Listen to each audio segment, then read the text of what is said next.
신약 243페이지 로마서 4장 1절. 그런즉 육신으로 우리 조상된 아브라함이 무엇을 얻었다 하리요? 만일 아브라함이 행위로서 의롭다 하심을 얻었으면 자랑할 것이 있으려니와 하나님 앞에서는 아니라.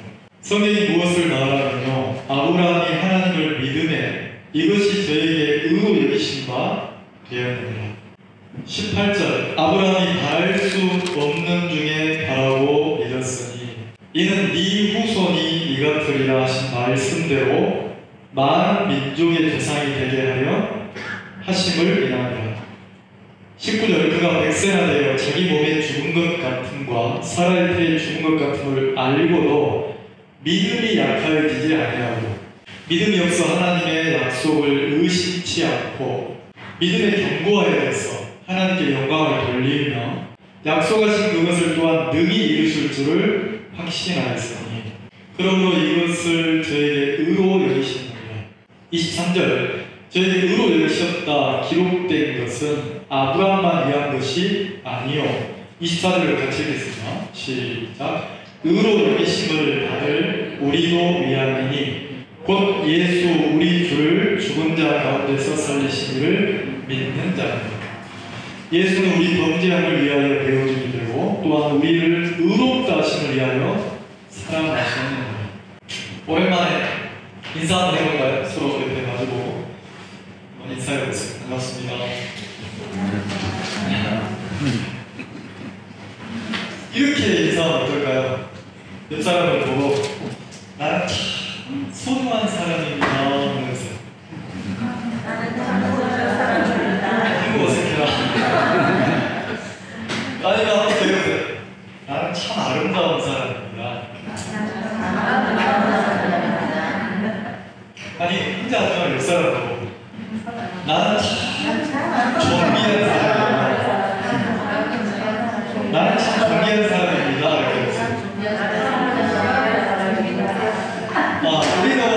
우리는 좀 진리 앞에 이렇게 삶을 누리는 것이 참 어색한 사람인 것 같아요. 그래서 성경을 정확하게 배워보면 저는 어느 날 제가 구원받고 나서 참 기뻤어요. 너무 기뻤거든요. 근데 구원받고 내가 신앙을 하면서 어느 날부터 너무 힘든 거예요. 뭐가 힘들었냐면 내 자신이 바뀌지 않는 게 너무 힘든 거예요. 뭐가 안 바뀌냐면 나는 내가 왜 이렇게 못났지? 나는 왜 이렇게 부족하지? 나는 왜 이렇게 지혜롭지 못하지? 막 이런 거 있잖아요. 그리고 왜 나는 집안 배경이 이렇게 가난하지? 막 이런 거. 내 자신 때문에 내가 참 많이 힘들었거든요. 그리고 이런 나를 고치고 바꿔보려고 다시 말해서 세상적으로 표현하는 인생 역전을 노리는 거죠. 어떤 사람이 로또 복권이 당첨돼가지고 한 방에 내 인생을 바꾸고 막 이런 거 있잖아요. 그런 것처럼 제가 신앙하면서 구원받고 나서 신앙하면서 내가 좀 어느 순간에 내가 한번 확 변화되고 바뀌어가지고 내가 막 그 기쁨을 누리고 싶었어요. 근데 처음에는 내가 죄가 없다고 하고 내가 이제 구원받았다 하니까 그게 너무 기뻤는데 어느 날 시간이 막 지나고 나서 내 마음속에 뭐가 찾아왔냐면 구원받아도 여전히 바뀌지 않는 나잖아요. 더 이상 내가 바뀌지 않고 변화되지 않는 나, 여전한 나를 보면서 내가 너무 고통스러운 거예요. 그래서 제가 내 자신을 바꾸고 고쳐보려고 내가 믿음 없는 사람에서 믿음을 가진 사람이 되보려고 참 많이 애를 썼어요. 근데 이게 안 바뀌는 거예요. 안 바뀌어서 너무 고통스러웠거든요. 근데 그러다가 내 마음속에 고통 속에 있다가 내가 하나님의 말씀 속에 깊이 잠기는 시절이 있었어요. 사람 말고 어느 누구도 나에게 가르쳐주지 않는데 내가 나를 구원하신 하나님 앞에 내 영혼을 들고 막 찾아나가는 시간들이 있어요. 근데 제가 너무 이해가 안 되고 도전이 되는 게 뭐였냐면 성경 속에 보니까 내가 꿈꾸는 자유를 누리는 사람들이 있는 거예요. 나는 내 자신에게 갇혀가지고 고통스럽고 여러분 그거 압니까? 교회를 나오고 있지만 이거 진짜 이거부터 얘기하죠. 나는 우리 교회가 어떻게 진행되길 바라냐면 난 사람이 많아지는 건요 금방이에요.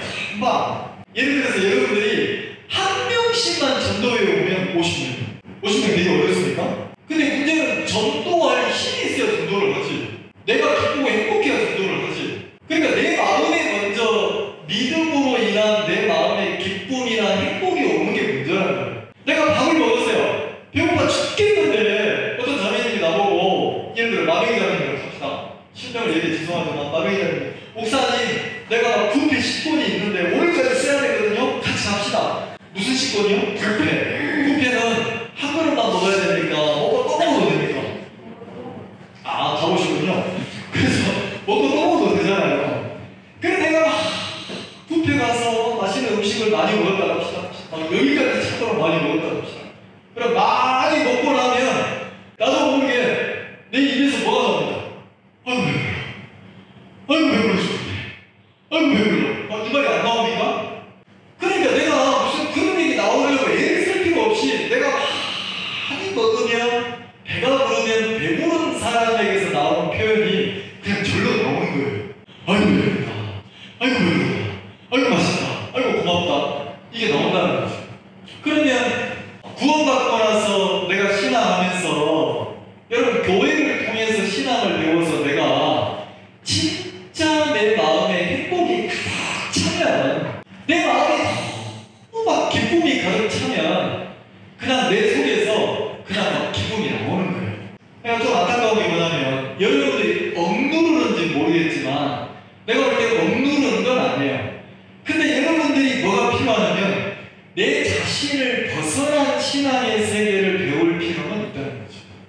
왜냐하면 새는 모르는데, 새는 그냥 세상 속에 갇힌 새는 야 이게 전부인가 봐, 이 세상이 전부인가 봐. 세상 속에 갇힌 새는 자 주인이 오면, 사람들이 오면 짹짹짹짹짹 하면서 어떻게 합니까? 먹이를 얻어먹고 그냥 세상 속에서 막 이렇게 노래하고 이게 전부라고 생각하지만, 여러분 세상 안에 세계가 전부가 아니에요. 세상 밖으로 나와보면요 그 세상에 비교할 수 없는 엄청나게 크고 놀라운 그 창공의 하늘의 세계가 있다는 거예요. 내가 은혜로 구원받을 수 있지만 나라고 하는 내 자신에게 갇혀있는 내가 어느 날 말씀을 통해서 내 자신에게서 벗어나지 못하면, 여러분이 죄 없다고 말할 수는 있어요. 나도 구원받았다고 말할 수는 있어요. 그러나 여전히 내 자신에게 갇혀서 그 하늘의 세계를 마음껏 누리지는 못한다는 거예요. 여기 물을 마시라고 물을 주었는데 이 물은요 컵에 담겨있는 거예요. 자, 컵에 담겨있다는 거죠. 다시 말하면 컵에 담겨있다는 것은 컵에 갇혀있는 거예요. 이 물이 컵 안에 담겨있을 동안에는 컵이라고 하는 그 세계 안에서만 존재하는 거예요. 그러면 내 영혼이, 믿음이라는 건 뭐냐면, 믿음이라는 것은 내 속에 진리가 망가지고 진리가 보여지면 그 진리가, 내 진리를 믿는 믿음을 통해서 내 마음이 나를 벗어나서 진리가 주는 자유의 세계로 가요. 여러분들은 성경을 어떻게 읽는지 모르겠지만 여러분 성경 많이 읽으세요. 진짜 많이 읽어야 돼요. 왜 성경을 많이 읽어야 되냐면 성경 속에 나타나 있어요. 어떻게 죄가 씻어지는지도 나타나 있고, 그리고 이 성경 속에 등장하는 인물들을 여러분이 그냥 넘기지 말고 이 사람이 나구나 하고, 마치 연극 배우가 배역을 주면 그 배역 속으로 자기 마음을 옮기잖아요. 그런 것처럼 여러분들이 여러분의 마음의 세계를 성경 속에 나와 있는 그 배역 속으로 가보라는 거죠. 그리고 한번 비교를 해보세요. 어느 날 내 자신이, 내가 구원을 받았는데 내 자신에게 갇혀있는 걸 봤어요. 내 연약함이 문제가 되고, 내 허물이 문제가 되고, 내 죄가 문제가 되고, 내 못난 것이 문제가 되고, 나라고 하는 사람이 문제가 되는 거예요. 누가 뭐라 하지 않는데 교회 안에서 내 자신이 문제가 되기 시작하면 교회 안에서도 이제는 뭐 하냐면 똑같아요. 세상 다른 사람 눈치를 보게 되고, 누가 힘을 가졌나를 보게 되고, 누가 잘났는지를 보게 되고. 여러분 진짜 하나님의 교회는요 그런 교회가 아니에요. 나는 여러분들이 아까 내가 참 아름다운 사람입니다, 나는 참 존귀한 사람입니다, 나는 참 소중한 사람입니다 이렇게 얘기했죠. 다시 한번 해볼까요? 어색합니까? 옆 사람 보고 한번 해보세요. 나는 참 소중한 사람입니다. 참 소중한 사람입니다. 나는 참 아름다운 사람입니다. 한번 해보세요. 자, 근데 문제는 여러분이 제가 시켰으니까 하잖아요. 근데 진짜 여러분이 소중한 사람인 것을 믿습니까? 내가 진짜 소중한 존재라는 걸 믿으면 내가 소중하다고 얘기하는 게 어색하지 않아요. 내가 진짜 아름다운 존재라는 걸 내 마음에서 믿잖아요. 그럼 내가 다른 사람에게 나 참 아름다운 사람입니다. 당신 나 만난 거 복 받은 줄 아세요? 이게 어색하지 않단 말이에요. 다시 말해 이게 무슨 말이냐면 내가 음식을 먹고 배가 부르면 아 이거 배부르다 이게 어색하지 않단 말이에요. 자랑스러워요. 내가 진짜 행복한 사람이면 난 너무 행복합니다 이 얘기하는 게 어색하지. 근데 내가 구원을 받고 교회를 나오고 있지만 내 신앙이 내 자신을 넘어가지 못하면 내 없는 것에 내 소유하지 못한 것에 내 연약한 것에 내 못난 것에 다시 말해서 나라는 사람이 조건에서 신앙하는 생활을 하면 내 자신을 자꾸 쳐다보고 내 자신에게서 못 벗어나는 거예요. 어느 날 제가 요한복음 8장을 봤어요.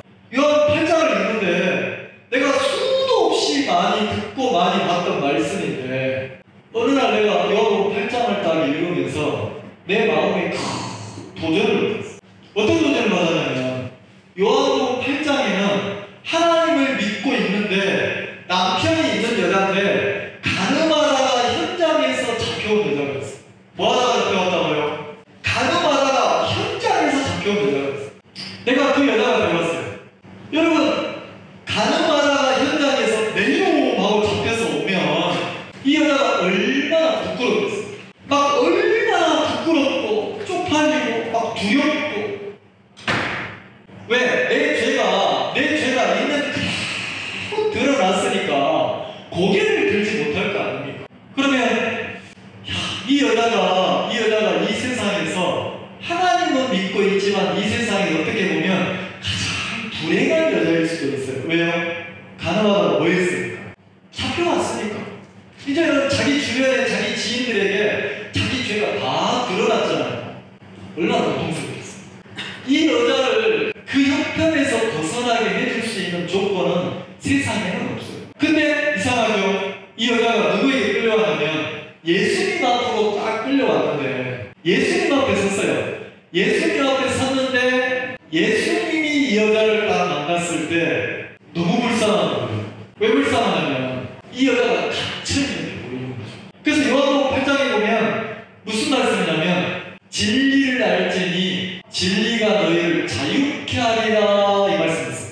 따라서 해보세요. 진리를 알지니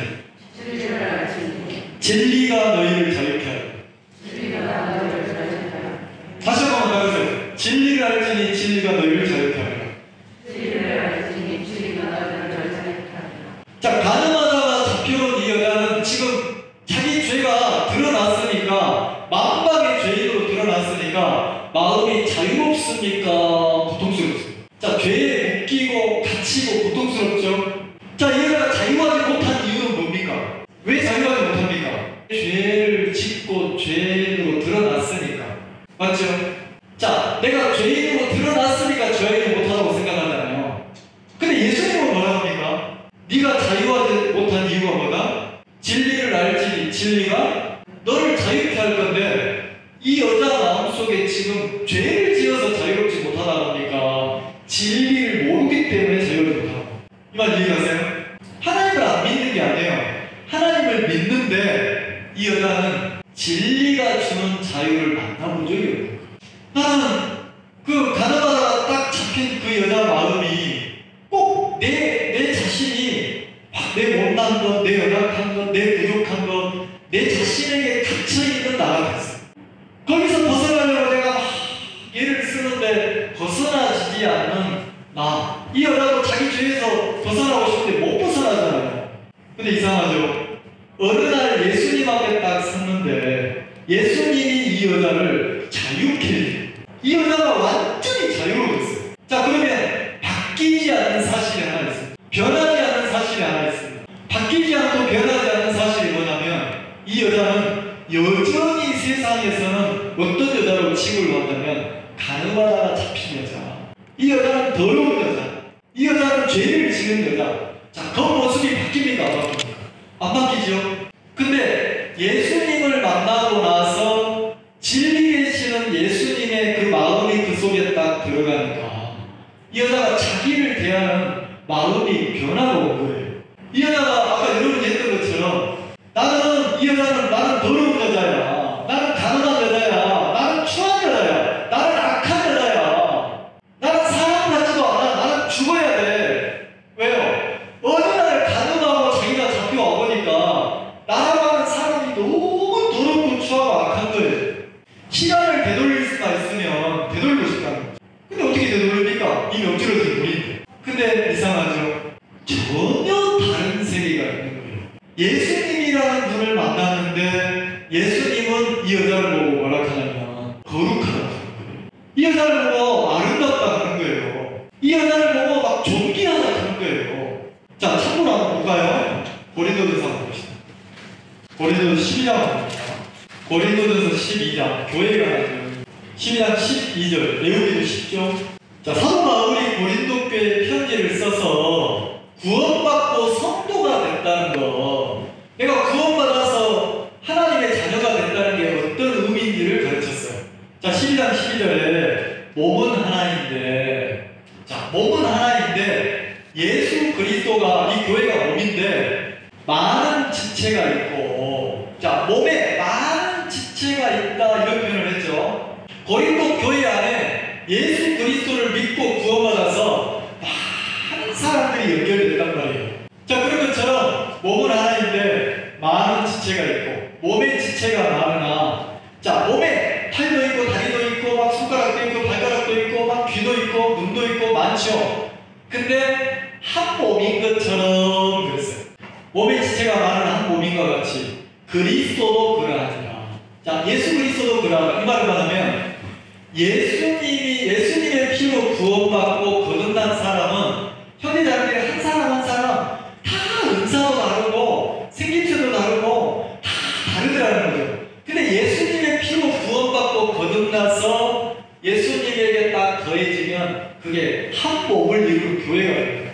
자, 13절 우리가 유대인이나 헬라인이나 종이나 자유자나, 바울이 그렇게 설명했어요. 고린도 교회는 특징이 유대인도 구원받아서 교회 안에 들어왔고, 그 다음에 헬라인도 구원받아서 교회 안에 들어왔고, 자유자 그랬어요. 아브라함의 후손, 막 히브리인, 자유자도 성령으로 구원받았고, 그 다음에 자유하지 못한 사람도 종 생활을 하는 사람도 구원받아 들어왔다는 거죠.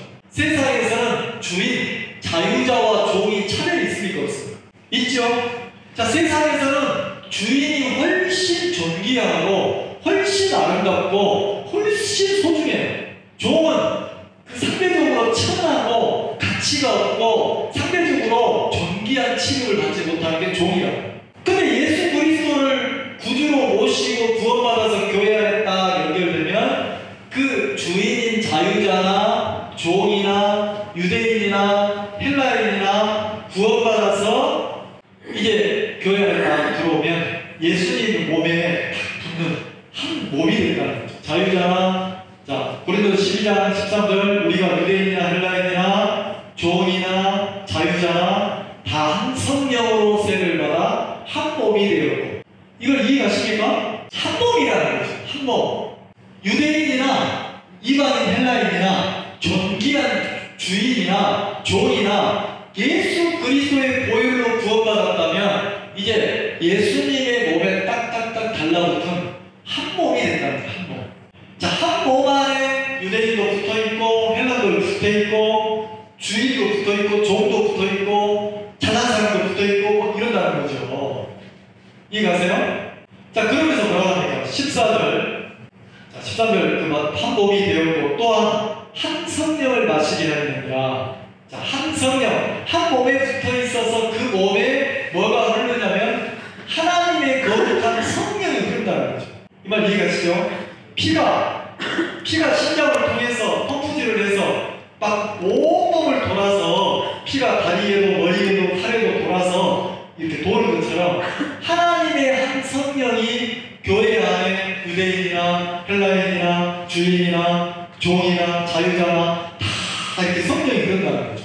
그럼 다시 말하면 피가 돌아서 몸을 건강케 하는 것처럼 유대인들도 예수 그리스도를 믿고 구원받았으면 주님의 마음이 그 속에 돌아서 그 성령의 이끌림을 받아야 되고, 헬라인도 주님의 마음이 돌아서 성령의 이끌림을 받아야 되고, 주인도 귀한 취급을 받는 사람도 교회 안에 들어왔으면 이제는 세상에서 막 이렇게 높임받는 거 말고 성령의 마음이 돌아서 주의 마음에 이끌려야 되고, 막 세상에서 가난하고 천하고 종이 노예지만 교회 안에 들어와서는 그 노예의 마음으로 자기를 대하면 안 되고, 그리스도의 마음이 그 속에 돌아서 성령으로 말미암아서 자기가 얼마나 소중하고 귀한 사람인지 성령으로 자기를 헤아려서 교회 안에서 자기를 대해야 된다는 거예요. 이 표현을 하는 거예요. 그리고 바울이 뭐라 했냐면 이렇게 말을 했어요. 14절, 몸은 한 지체뿐 아니요 여럿이니, 자, 몸은 한 지체로 이루어진 게 아니고 눈만 있는 게 아니고 여러 지체가 모여서 몸을 이룬다고 했죠. 15절, 만일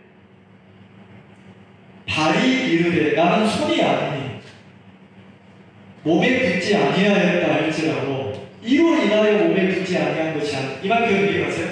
만일 발이 손 보고 뭐라고 하나? 아이고 나는 손이 좋은데, 나는 손이 되고 싶은데, 나는 저 손이 하는 일을 나도 하고 싶은데, 여러분 손이 하는 상세한 일을 발이 할 수 있어요?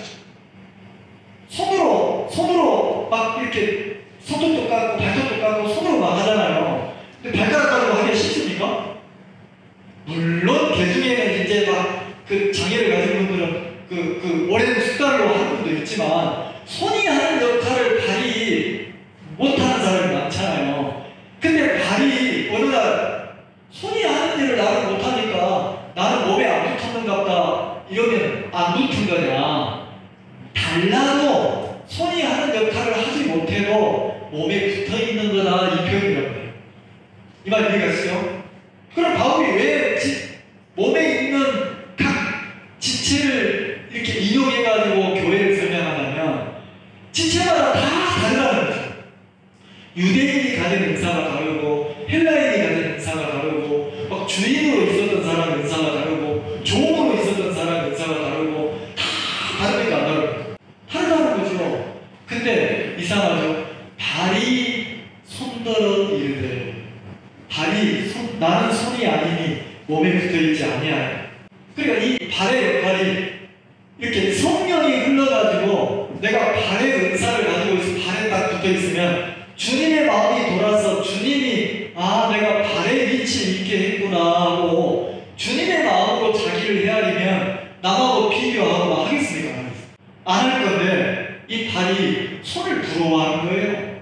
자, 그리고 말하면 또 이렇게 말해요. 16절, 귀가 이르되 나는 눈이 아니니 몸에 붙지 아니하리라 할지라도, 귀가 나는 눈이 아니니 이러는 거예요. 그러니까 이 지체들이 내 몸에 있는 귀, 눈, 손, 발이 한 번이라도 내 자신에게 나는 이거 나는 쓸데없다 쓸데없다 이래 안 한다는 거죠. 자기 주어진 역할을, 손은 손대로 역할을 하고, 발은 발대로 역할을 하고, 귀는 귀대로 역할을 하고, 자기 역할에 충실하면서 내 몸을 이루니까 안 이루죠. 자, 그러면서 뭐라고 합니까?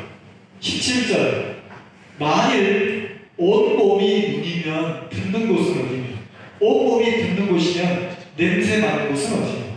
18절, 그러나 이제 하나님이, 18절 같이 읽을게요. 시작. 그러나 이제 하나님이 그 원하시는 대로 지체를 각각 몸에 두셨어요. 자, 누가 원하는 대로 지체를 각각 몸에 붙어 있겠다고요? 자, 그럼 이 눈이 여기에 붙어 있는 건 누구 작품이에요? 이 눈썹이 여기에 다 있는 건 누구 작품이에요? 여담이지만 어떤 사람이 너무 신기하대요. 왜 여기 몇 센치만 올라가면 머리카락은 계속 자라는데 눈썹은 계속 안 길어지는 거죠. 그리고 뭐 하려고 여기다 눈썹을 이렇게 해놨을까? 의미도 없는 거 눈썹 없이 그냥 이렇게 하면 좋을 건데 막 그 생각을 했다는 거예요. 근데 여러분 이 눈썹이 없으면 얼마나 불편한지 아세요? 모르죠? 그럼 여러분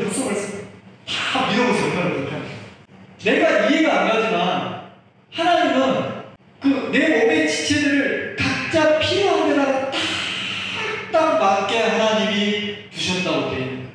자, 그럼 우리가 내 몸을 이루고 있는 내 지체들 손을 보고, 자, 거기 봅시다. 21절 20절 이제 지체는 많으나 몸은 하나라. 21절 같이 봅시다. 시작. 눈이 손더러 내가 너를 쓸데없다 하라. 머리가 발더러 내가 너를 쓸데없다 하지. 그런 몸은 없다는 거죠. 그런 몸은, 자, 내 몸이 어느 날 손을 보고 아이고 쓸데없다, 아이고 쓸데없다, 아이고 쓸데없다, 이 빌어먹으려고 손, 아이고 쓸데없다, 이런 사람이 없다는 거죠. 내 발을 보고 아이고 쓸데없다, 아이고 쓸데없다, 쓸데없다, 이런 사람 없다는 거예요. 정상적인 사람은 그런 사람 없다는 거예요. 그냥 내 손이 주어진 역할을 하면서 나를 아주 이롭게 해준다. 그리고 자기 몸을 아주 귀하고 소중하게 여긴다는 거죠. 자, 내 몸에 손에 손가락에 가시 하나만 찔러도, 아니면 요리하다가 잘못해서 칼로 살짝 베기만 해도 그 손가락에 막 붕대를 감아주고 밴드를 감아주고 막 조심조심하면서 합니까? 하죠? 자, 이 바울이 왜 이걸 설명하냐면, 몸이 내 지체를 아주 귀하고 소중하게 그냥 손이라고 무시하고 발이라고 무시하고 이런 사람 없이 내 몸이니까 존귀하게 여겨주는 것처럼 22절 이뿐 아니라 그랬어요. 몸에 더 약하게 보이는 지체가 뭐하고? 몸에 더 약하게 보이는 지체가 요긴하고 그랬어요. 오히려 약한 데를 더 요긴하는 거죠. 그리고 우리가 몸에 덜 귀히 여기는 그것들을, 자, 덜 귀히 여기는 그것들을 더욱 귀한 것들로 입혀줍니다.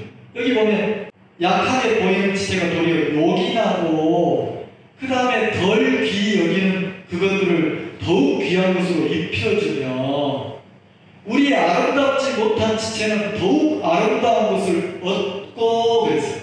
교회에 관한 설명이에요. 자, 분명히 약한 사람이 있어요. 근데 구원받고 교회 안에 딱 들어와서 그리스도의 몸에 딱 붙으면 이 교회의 신비한 비밀이 뭐냐면 요긴한 자로 바뀐다는 거예요. 자, 가늠하다가 현장에 잡힌 여자가 가늠해서 구원받았어요. 그리고 예수님 몸에 딱 붙었어요. 그러면 더러운 사람입니까? 귀한 사람입니까?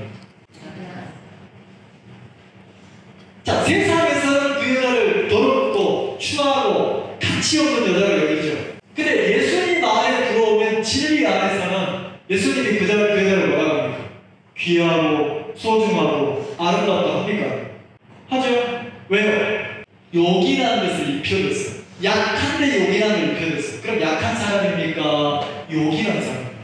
요긴한 표현 아세요?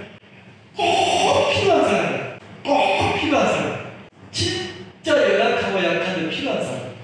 자, 그럼 이 본문의 말씀대로 하면 우리가 다시 연구를 한번 해봅시다. 서로 가지고 너 참 필요한 사람, 꼭 필요한 사람.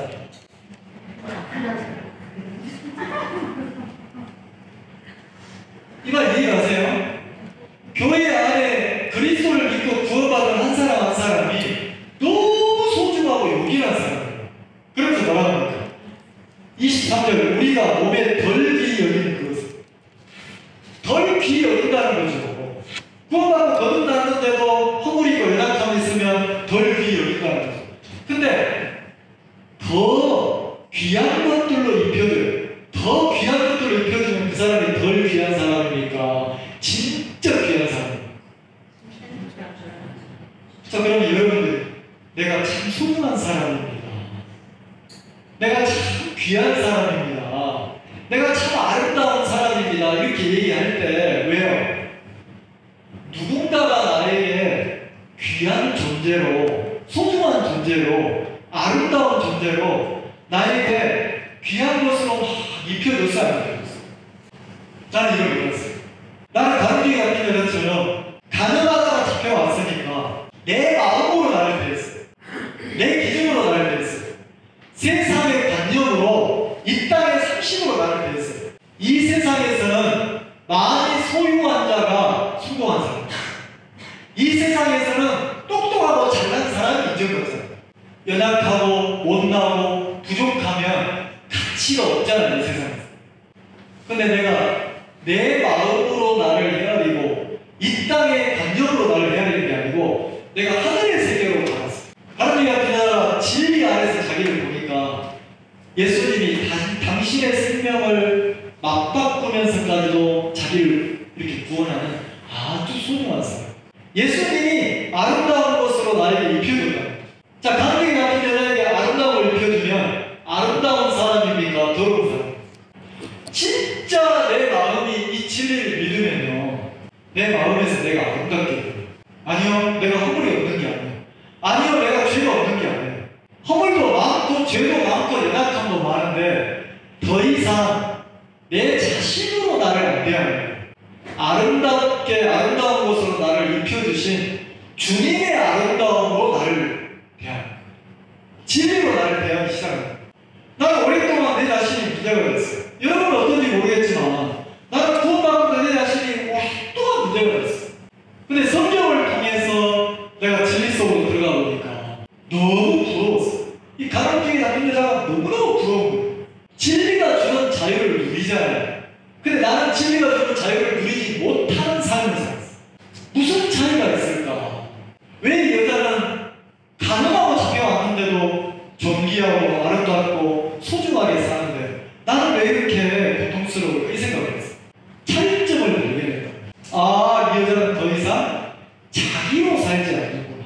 이 여자는 더 이상 자기로 자기를 헤아리지 않는구나. 그러면서 내 자신을 보니까 내가 구원받았다 하지만 내 마음으로 나를 헤아리고 내 생각으로 나를 대하고 있는 나를 봤어. 근데 그게 가장 악한 거예요. 자, 거기 한번 봅시다. 고린도후서 한번 봅시다. 10장 12절. 자, 사도 바울이 고린도교회 편지를 써서 그리스도를 믿고 구원받은 사람은 예수님의 몸에 딱 붙은 교회를 이루는데 교회 안에서 가장 악한 사람이 있다.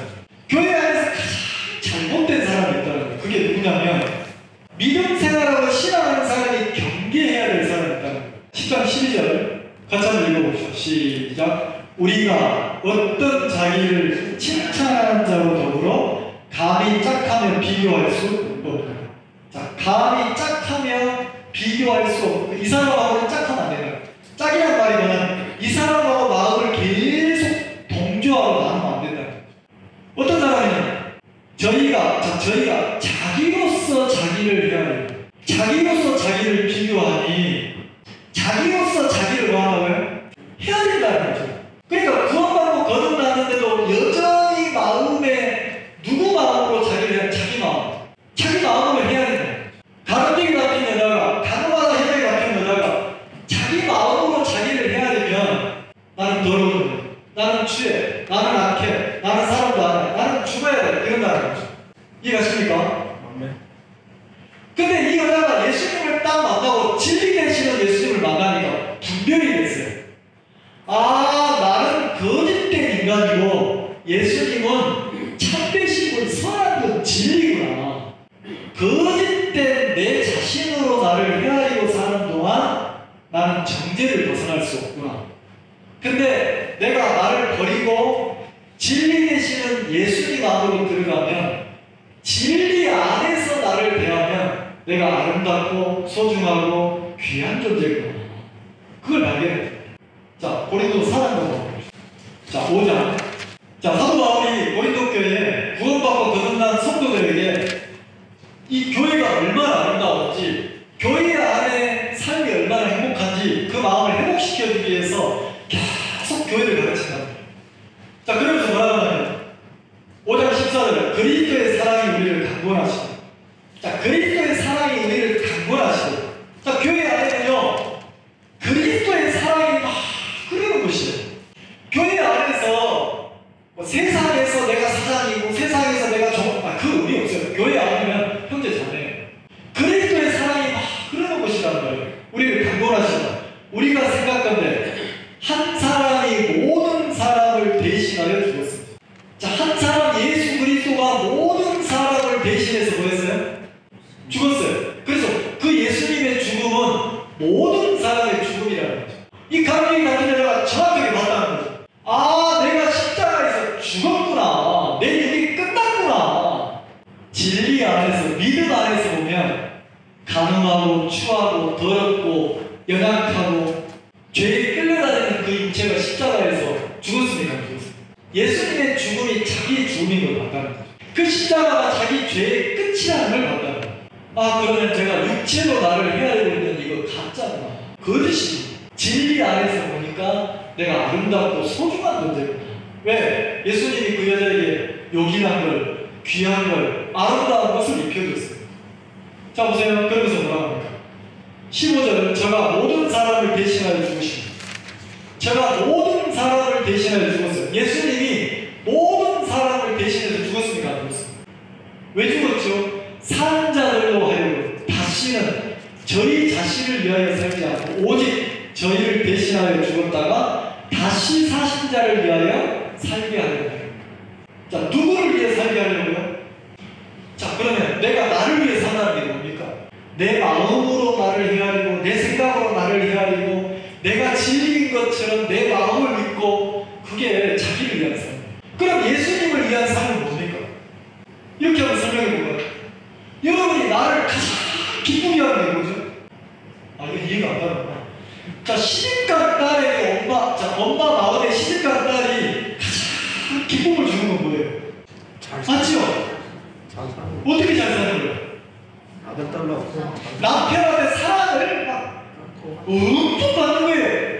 내가 볼 때는 내 딸이 사랑받을 조건이 별로 없어. 근데 사이가 완전히 눈에 콩깍지가 두껍게 씌워진 거야.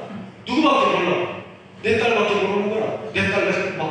내 딸을 너무 사랑해요. 그러면 그 딸을 보면서 엄마 마음이 막 행복해 하는 거예요. 여러분, 내 마음에, 목사 마음에 여러분이 가장 사랑스러울 때가 언제냐? 어떤 사람을 만나면 자기 마음으로 자기를 막 목사님 나를 왜 이렇게 가난하죠? 나를 이렇게 못나죠? 나를 이렇게 등신하죠? 나를 이렇게 쫓아다죠? 막 이러는 거야. 나를 이렇게 불행하죠? 너무 가슴이 아픈 거예요.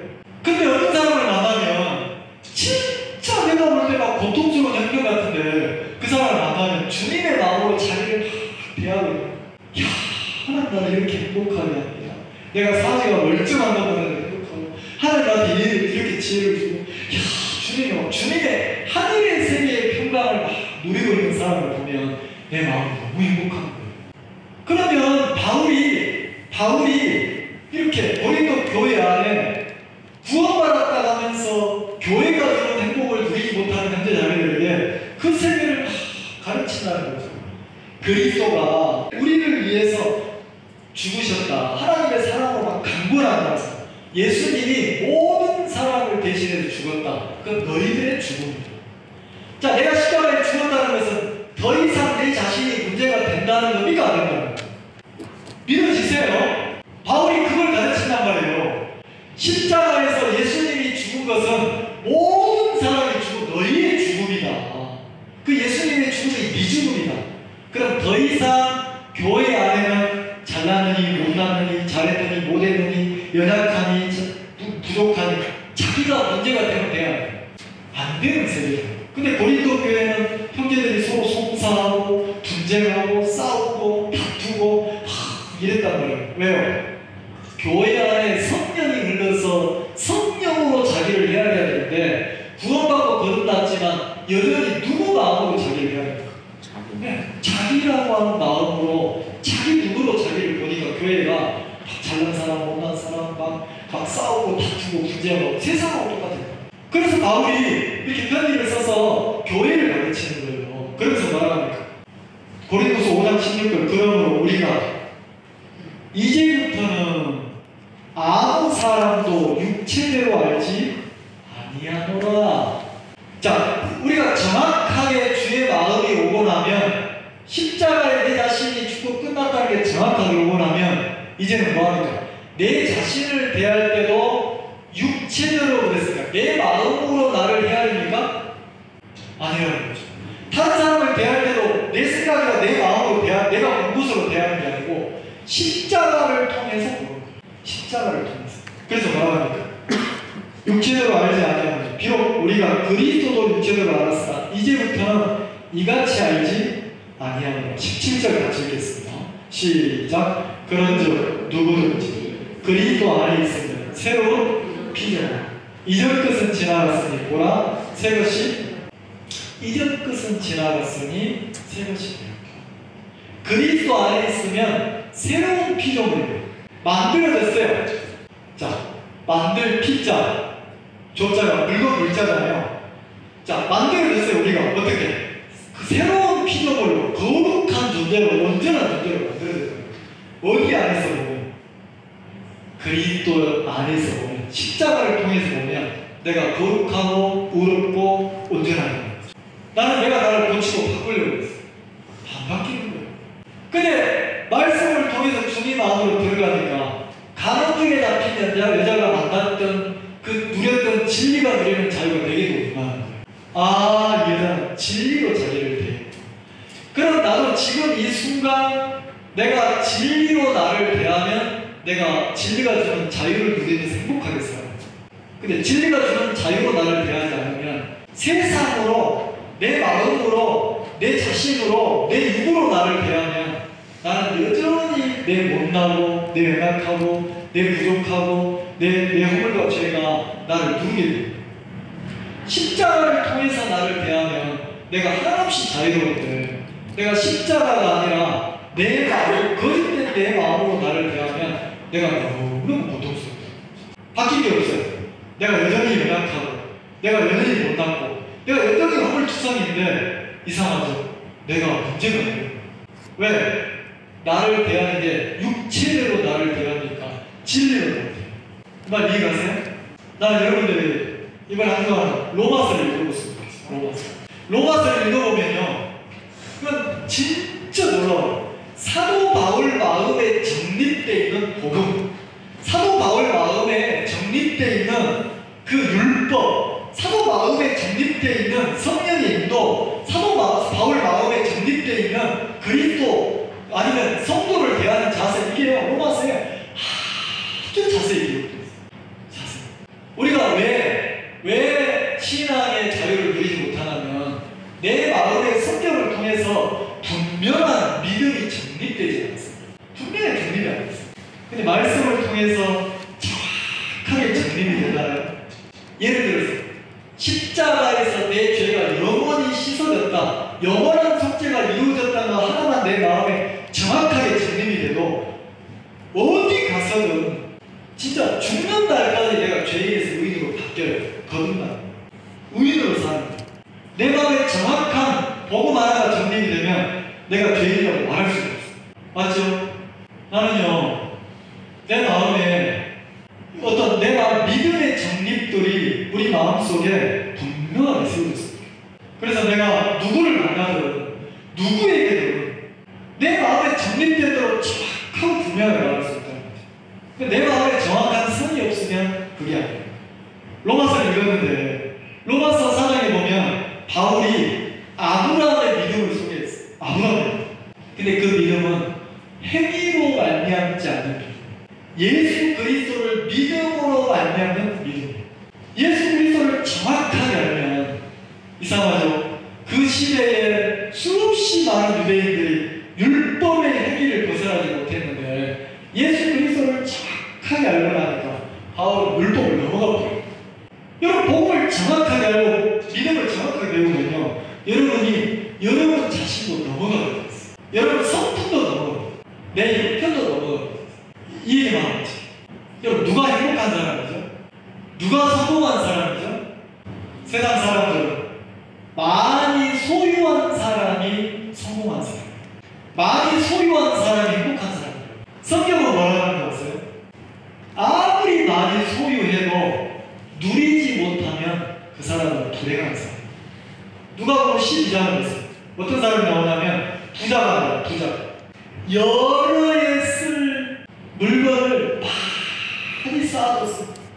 창고를 헐고 더 큰 창고를 지어서 가득 쌓아놨어요. 세상적으로 말하면 많이 소유한 사람은 부자예요. 근데 하나님이 저녁에 그 사람으로 얘기해요.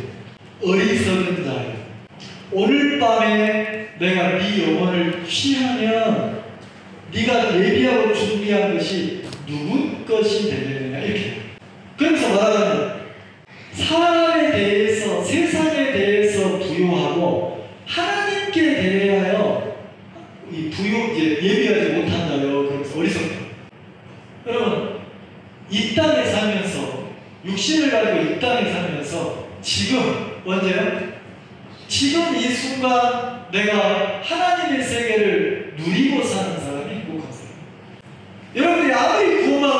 지금 이 순간 내가 하나님의 세계를 누리지 못한다면 그냥 세상 사람하고 똑같은 거예요. 하나님 안에 있는 이 땅의 삶에서 이 세상 것 말고 하늘의 것을 누리는 사람. 지금 이 순간 하나님의 세계를, 진리의 세계를 내 것으로 누리고 산다면 그 사람이 가장 행복한 사람. 우리 교회가 그런 행복을 누렸으면 좋겠어요. 그리고 우리 교회가 그런 영적으로 많이 깊어져서 우리가 처음에 얘기했던 것처럼 어느 누구라도 내 자신이 얼마나 귀하고 아름답고 소중한 존재인지를 이 말씀 안에서 발견을 해서 내 마음으로 나를 대하는 게 아니고 주님의 마음으로 나를 대하는 사람들이 많아졌으면 좋겠고, 그리고 교회 한 사람 한 사람 나하고 좀 다르고 또 내 형편과 좀 다르고 모양이 다르다 할지라도 주님의 마음으로 그 사람들을 대해서 진짜 귀하고 소중하고 아름다운 사람으로 이렇게 대한다면 세상에서 상처받고 또 세상에서 버림받고 막 이랬던 분들이 이 교회를 통해서 그 주님의 마음으로 자기를 대하는 세계를 배워서 그들이 이 교회 안에 누고 있는 그 행복을 많이 누렸으면 좋겠다는 거죠. 그러려면 여기 있는 우리들이 먼저 그 세계를 보고 그 세계를 많이 누리셔야 돼요. 그래서 우리가 행복하고 우리가 진리가 주는 자유 속에 산다면, 나를 넘어서 산다면 자기에게 갇혀있는 사람을 보면 불쌍합니다. 내가 막 행복하면 불행하게 사는 사람을 보면 내 행복을 막 주고 싶을 거예요. 그래서 이 교회 안에서 사람 눈치를 보고 막 사람이 세워지고 막 그런 게 없어졌으면 좋겠어요. 그래서 예를 들어서 간증할 사람 그러면 그것도 한번 벗어났으면 좋겠어요. 그래서 내 마음에 진짜 내가 한두 발을 보내면서 내가 하나님과 막 사귐을 갖고 동행하는 삶을 살고, 그래서 이 마음을 주님께 감사해서, 너무 감사해서 막 영광을 돌리고 막 찬양을 돌리고 우리가 막 주님께 예배를 드리면서 하나님께 영광을 돌리고, 이 교회 매주마다 우리가 일주일에 한 번 모이는 거지만 그 하나님이 감사해서 하나님께 막 영광을 돌리고 주님께 찬양을 돌리고 막 간증을 드리고 막 이런 주로 말미암아서 하늘의 세계를 많이 누려서 이렇게 행복한 분들이 많아졌으면 좋겠습니다. 기도하겠습니다. 이 세상에 행복을 얘기하고 있지만 진정 행복을 누리는 사람이 몇 명이나 되겠습니까? 우리가 구원받고 거듭났지만 지금 이 순간 진리 안에 있는 하나님의 세계를 누리지 못한다면 내나 우리가 세상 사람들과 다를 바가 뭐가 있겠습니까? 내가 얼마나 소유하고 얼마나 많이 쌓아놨느냐가 중요한 게 아니고 내가 육신을 입고 이 땅에 살면서 하늘의 세계를 누릴 수가 있다면 그 진리 안에 있는 진리가 주는 자유를 내가 지금 누리고 살 수 있다면 그 사람이 가장 행복한 신앙이 아니겠습니까? 하나님 우리 교회 안에 영적 세계가 깊어지게 하시고 성도들 마음속에 세상 것으로 나를 세우고 자라는 것이 아니라 이 땅에 살면서 육신을 입고 살지만 이 교회 안에 세상에 속하지 않은 하늘에 속한 이 교회를 통해서 하늘의 세계를 많이 누리고 그 하나님의 평강과 그 진리가 주는 자유를 마음껏 누리는 성도들이 많아질 수 있도록 이 교회를 축복해 주시기를 바랍니다. 우리가 한 주간 보내면서 세상에 속해서 세상에 일을 하지만 우리가 하나님이 주는 그 기쁨으로 그 평안으로 그 소망으로 한 주를 보낼 수 있도록 은혜를 입혀주시기를 바랍니다. 더 이상 내 자신의 연약함이나 내 자신에게 갇혀서 신앙을 하는 것이 아니라 나를 넘고 형편을 넘고 세상을 넘어서 십자가 너머의 그 하나님의 세계를 우리가 더 깊게 누리며 살 수 있도록 은혜를 입혀주시옵소서. 로마서 5장에 하나님과 더불어 화평을 누리자고 바울이 얘기했던 거죠. 지금 이 순간 하늘의 세계를 누리면서 우리가 복되게 살 수 있는 신앙으로 저들을 이끌어 주시기를 바랍니다. 예수님의 이름으로 기도를 드리겠습니다. 마치겠습니다.